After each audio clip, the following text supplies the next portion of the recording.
Olá, meu nome é Lucas, este é o Diário de Leitura e no vídeo de hoje eu venho comentar a respeito da peça de teatro O Burro-Rei, escrita pelo francês Alfred Jarry e encenada pela primeira vez num teatro em 10 de dezembro de 1896. Essa é uma peça considerada precursora de muitos movimentos, como o movimento surrealista, o movimento de Dada e mais tarde o teatro do absurdo, que a princípio poderia muito bem ter caído no esquecimento, já que quando de sua estreia na sua primeira temporada teve apenas duas representações. O Alfred Jarry era uma espécie de poeta maldito, mais um de uma geração cheia de boêmios muito talentosos que se atreviam hora ou outra a fazer alguns trabalhos, mas que depois caíam no esquecimento. Essa peça, no entanto, não caiu no esquecimento e seguiu sendo revisitada e representada pelas vanguardas, porque ela se mostrou profética. O que é retratado aqui, a princípio parecendo absurdo, exagerado, excessivamente iconoclasta em 1896, vai ser comparado posteriormente ao que acontece no século XX. E frente aos acontecimentos históricos, essa peça empalidece e a realidade se mostra mais grotesca, mais cruel. O Alfred Jarry segue uma tradição que pode ser remontada ao Rabelais. O Rabelais é o famoso escritor francês ali da época da Renascença, mais ou menos, que escreveu Gargantua e Pantagruel, obra marcada pela irreverência, por certo absurdo, pelo senso de grotesco, de escatológico, por toda uma situação insólita e engraçada, mas engraçada nesse sentido escatológico. Muito disso está aqui em O Burro-Rei.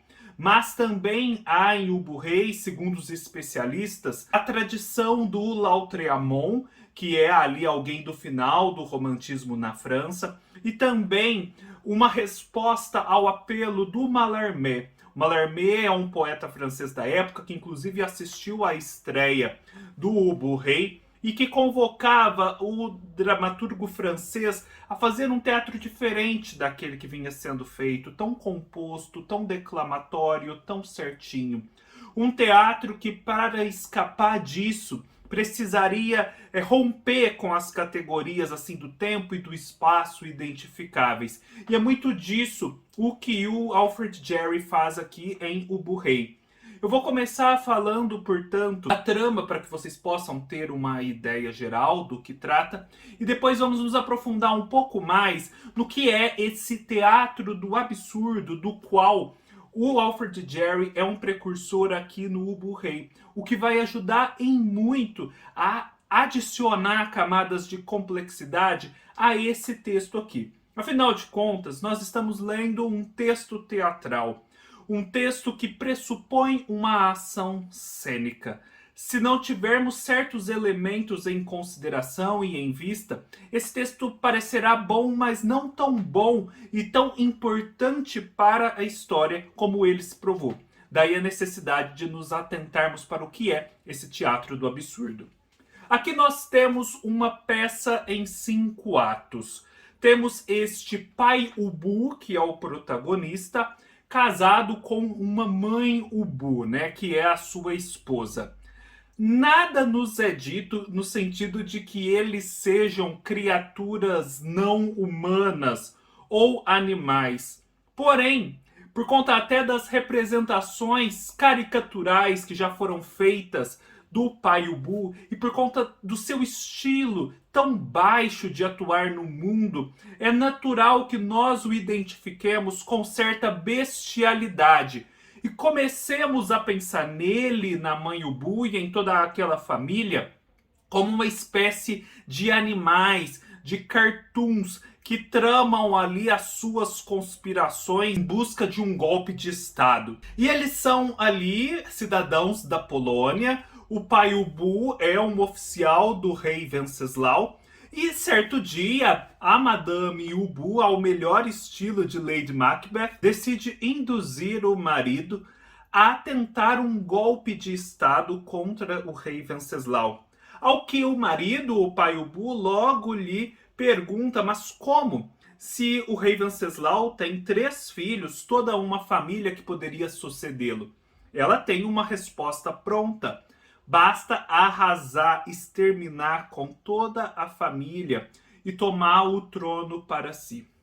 E então, nesse ato 1, nós vemos o pai Ubu cedendo a essa ideia que foi instilada nele pela mãe Ubu, se tornando um protagonista na ação que vai levar a esse golpe de Estado, encontrando um aliado num outro desafeto do rei Venceslau, que é o capitão Bosta Dura. E aí a gente já tem os nomes, os neologismos engraçados e grotescos aqui do livro. E por fim, sendo convocado para uma cerimônia no palácio ali do rei Venceslau, na qual esse golpe de estado vai ser finalmente perpetrado. No segundo ato, nós temos finalmente esse golpe de estado acontecendo. O pai Ubu toma o poder ao lado do capitão Bosta Dura. Ele provoca toda uma chacina ali no reino, mas a rainha, que já estava desconfiada dele, e um dos filhos do rei Venceslau, Bugrelau, conseguem fugir e com isso mantém acesa a chama de quem defende a legitimidade do rei e de sua descendência para governar a Polônia. No entanto, no ato 3, a gente vê o pai Ubu governando. E é aqui que o livro ganha em perspectiva histórica. Porque o pai Ubu, ele é movido pelos mais baixos instintos. Ele é uma criatura grotesca, vil, nojenta. Eu acho que a palavra nojenta conversa melhor com o nosso linguajar de hoje em dia e é mais fácil compreender quem ele é empregando-se essa palavra. Nojento. E é como alguém nojento, movido ali pelo estômago, diríamos assim, que ele vai governar. E ele governa sendo despótico, tomando tudo para si, explorando todo mundo, fazendo as suas alianças, tanto é assim que ele não entrega a recompensa que havia sido prometida ao capitão Bosta Dura, que o ajudara. Ele ataca a magistratura, portanto a justiça, ele ataca a nobreza, ele ataca os financistas, porque ele quer fazer toda uma revolução e assim sugar até a última gota de suor dos trabalhadores mediante a cobrança de impostos, nem que seja necessário que ele mesmo vá cobrar esses impostos, porque afinal de contas não existem mais financistas do seu lado. E ele acossa os camponeses, o povo simples, que vai sofrer com essa cobrança. E ele faz tudo isso certo ar infantil, porque ele é cruel, ele é vil, mas visto de perto mais parece uma criança mimada. E nisso aqui já há um retrato de soberano muito eficaz e profético por parte do Alfred Jarry, que é identificar nesse ser mimado, nesse ser pueril e aparentemente inofensivo, a fonte de muita violência, de muita opressão. Lógico, o pai Ubu, além dos seus desafetos que ele vai acumulando assim contra qualquer conselho que lhe deem, ele vai angariando toda a antipatia da magistratura, dos financistas, da nobreza e, por fim, do povo. É óbvio que essas pessoas vão se aliar, por um lado, ao remanescente da família real, que é o Bugrelau e a sua mãe, e por outro lado, ao capitão Bosta Dura, que decide fazer uma aliança com o czar da Rússia, né, ali próximo à Polônia, a fim de restaurar a legitimidade ao reino da Polônia mediante a ascensão do herdeiro de direito do rei Venceslau, que havia sido morto. Aí no quarto ato, nós vamos ver a resposta do pai Ubu a essa situação de crise. Afinal de contas, ele decide vencer esses inimigos que se mostravam invencíveis no plano interno, despistar o povo que ia no seu encalço com uma guerra. Afinal de contas, o czar vai lhe declarar uma guerra, então ele vai declarar essa guerra antes e vai distrair a todos com essa guerra. E eles vão para o campo de batalha. Nesse meio tempo, a mãe Ubu tenta saquear os cofres do reino enquanto o pai Ubu não está por perto, né? Tirar vantagem do que for possível. E essa guerra tem seus desdobramentos. Obviamente, o pai Ubu, naquela sua baixeza, não consegue vencer essa guerra. Porém, no ato 5, ele se safa e vai para o exílio ao lado da mãe Ubu. Há um trecho aqui que é especialmente significativo dessa vileza e ao mesmo tempo infantilidade do pai Ubu, que está na página 87, quando ele está fugindo ali com a sua trupe no contexto da guerra e entra um urso na caverna. E ele, obviamente, não tem coragem de ir lá lutar contra o urso. E então ele começa, segundo ele, a rezar. E seria por conta dessas rezas que ele faz que o urso acaba sendo acossado. E ele diz assim, descendo do lugar onde ele estava: vocês podem se orgulhar porque, se ainda estão vivos, pisando na neve da Lituânia, eles estavam refugiados na Lituânia, é graças à virtude magnânima do mestre das finanças, como ele se intitulava, que se empenhou, se esfolou, se esfalfou de tanto recitar o Pai Nosso para salvar vocês, e que manejou com tanta coragem o gládio espiritual da oração, que fez vocês conseguirem manejar com destreza o temporal soco explosivo do aqui presente caralheiro Cotica. Fui tão longe na minha devoção que não hesitei em subir no alto de uma pedra para que minhas orações chegassem mais rápido até o céu. Ou seja, ele ressignifica o seu ato de extrema covardia como um gesto de sabedoria mais elevada e de extrema coragem. Eu acredito que o Ubu-rei tenha se mostrado historicamente tão eficaz porque ele respondeu muito bem ao chamado do Mallarmé, né, de fazer esse teatro descolado do tempo e do espaço identificáveis na França, e com isso ele conseguiu que, ao longo das décadas do século XX, cada povo, cada comunidade de artistas sob a opressão de um tirano, e esses tiranos não faltaram, conseguisse projetar na ação cênica, no palco, na forma de representação do pai Ubu, a sua ojeriza, a sua revolta, a sua crítica. Aqui nós vemos alguém que, não obstante estar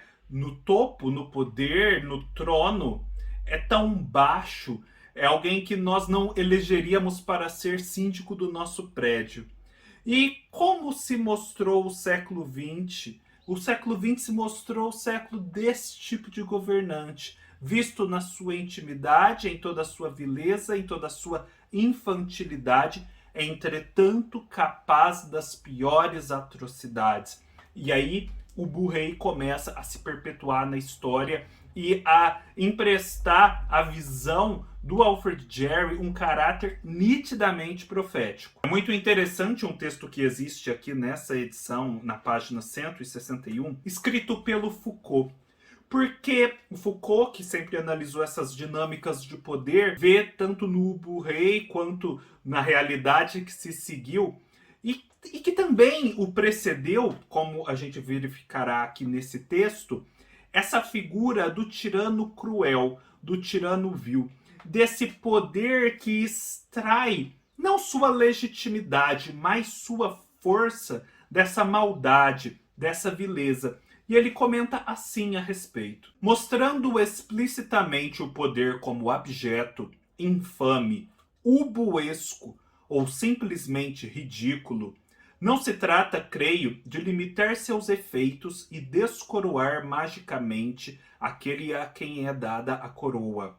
Parece-me que se trata, ao contrário, de manifestar da forma mais patente a incontornabilidade, a inevitabilidade do poder, que pode precisamente funcionar com todo o seu rigor e na ponta extrema da sua racionalidade violenta, mesmo quando está nas mãos de alguém efetivamente desqualificado. Vejam só, né? É o poder visto como essa força bruta da natureza, pela qual os homens se deixam tomar e que é capaz de se manifestar ainda que esse detentor do poder seja alguém tão infantil, alguém tão desqualificado, né? Quantas vezes e a todo tempo nós não vemos isso? Daí a atualidade de Ubu Rei. Outra consideração a respeito dessa peça e da sua relação com os poderosos e, portanto, né, da dinâmica das suas representações ao longo da história, é trazida pelo Otto Maria Carpeaux, também num texto aqui desta edição da Ubu, na página 156, em que ele diz que o Ubu Rei foi um happening. O happening é uma ação desenvolvida por pessoas que não detêm o poder, em que eles imitam rituais sérios dessas pessoas que detêm o poder, e através dessa simples imitação, eles conseguem evidenciar o ridículo daquelas pessoas e dos seus rituais e com isso causar algum efeito. Ele dá um exemplo aqui de um happening que aconteceu. O que vem a ser um happening? Não é mera baderna jocosa. Um verdadeiro happening é um ato aparentemente absurdo pelo qual se pretende perturbar um ato sério e cerimonioso de outros para torná-lo também absurdo, desmascarando-o e denunciando-o. Um exemplo.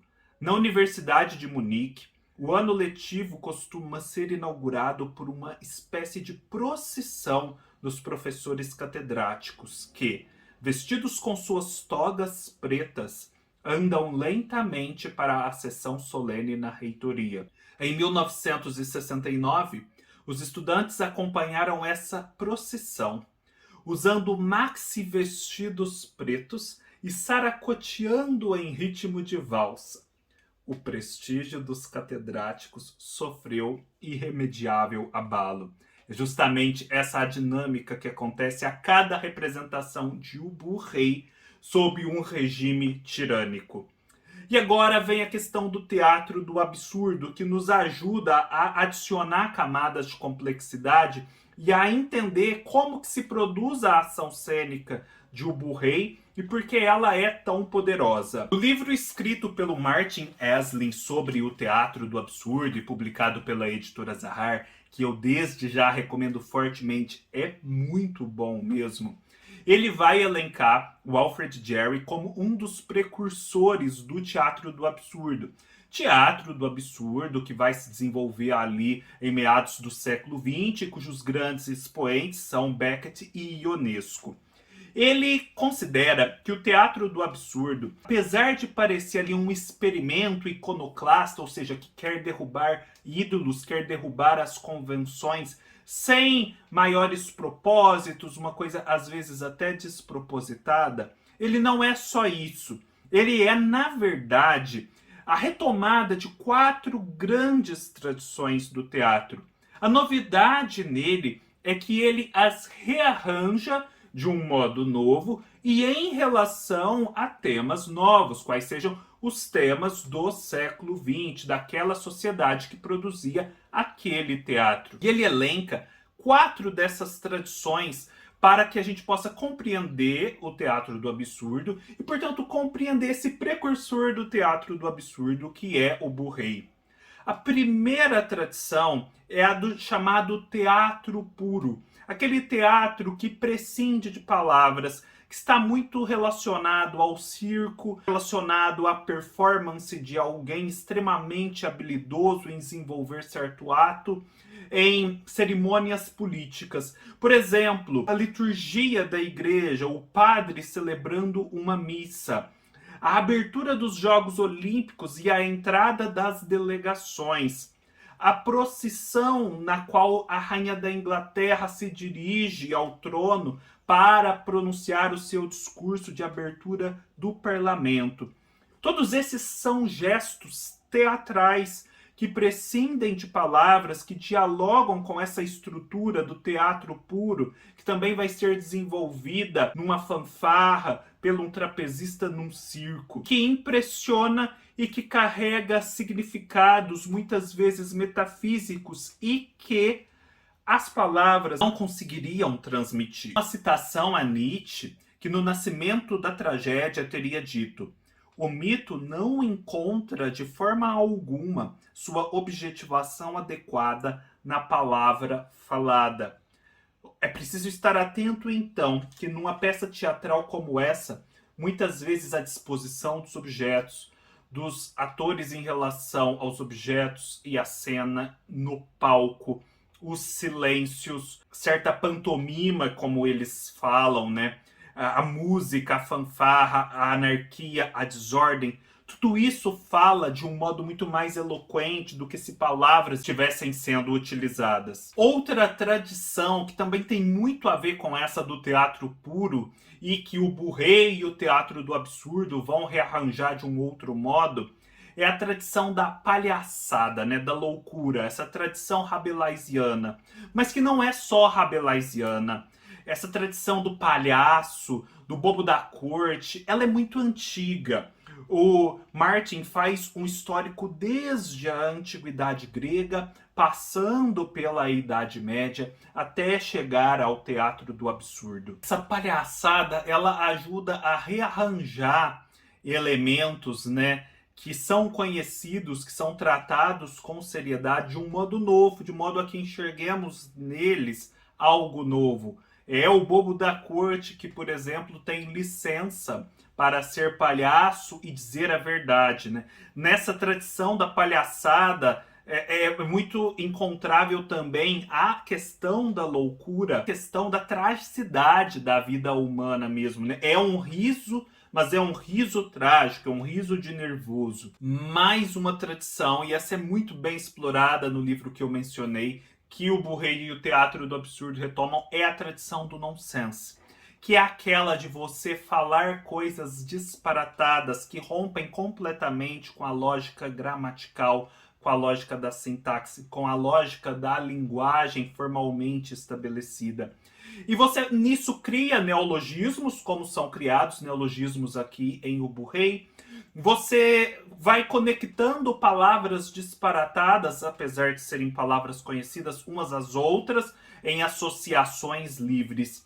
E ele vai fazer um histórico, esse especialista, e identificar nas canções infantis, no caso dele nas nursery rhymes da tradição anglo-saxã, toda essa história, né, de você, através de sons, através de rimas, através da sonoridade das palavras, ir fazendo construções absurdas e nonsense, das quais, inclusive, às vezes, surgem resultados cruéis.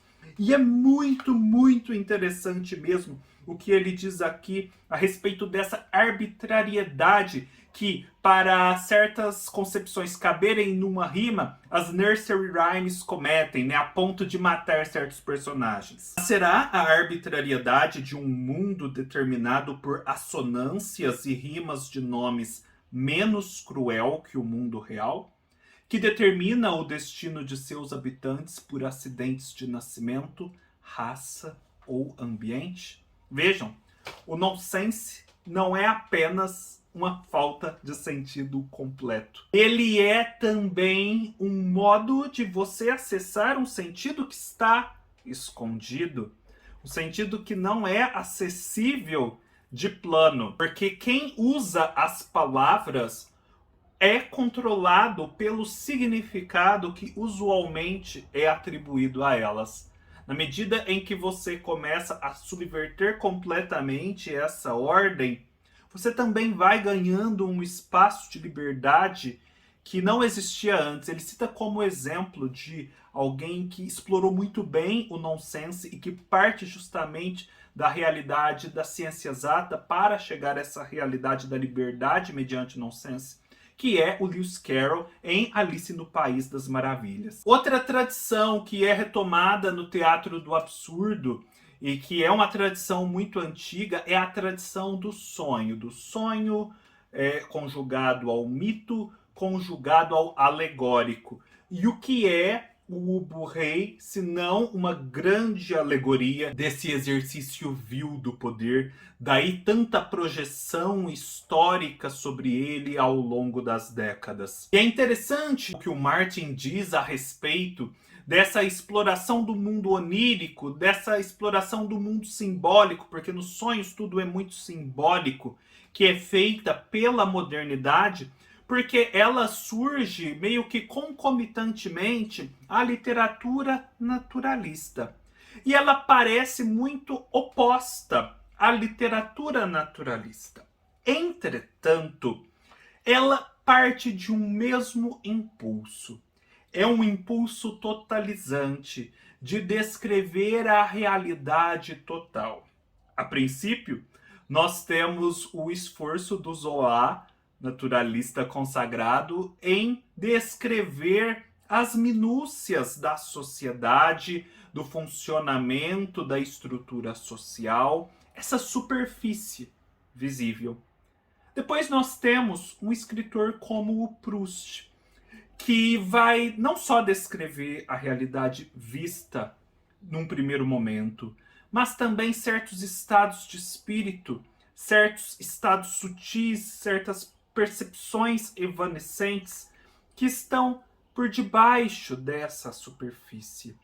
Entretanto, isso ainda é o impulso de descrever a realidade, porque se percebe que a realidade não se resume à superfície, ela também tem essa profundidade. E é preciso descrever e retratar de algum modo mesmo essa profundidade que é evanescente, que é fugidia. O Ubu-Rei retoma tudo isso pelo nonsense que ele emprega, pelo seu caráter arquetípico, pelas palhaçadas que ele traz e por toda essa pantomima que é criada em cena por quem encena o Ubu-Rei, que remete ao teatro puro e a gestos mais elementares da humanidade, como essas procissões religiosas e reais.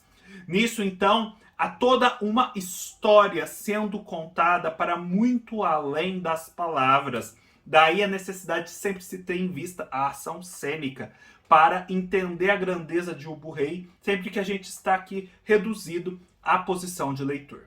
É isso, pessoal. Espero que vocês tenham gostado, que se animem a ler Ubu-Rei. É uma peça realmente incrível e quando você faz esse estudo a respeito dela, ela ganha ainda mais em interesse. Espero que tenham gostado. Se gostaram, deem um like, deixem seus comentários e nos vemos numa próxima oportunidade. Até mais!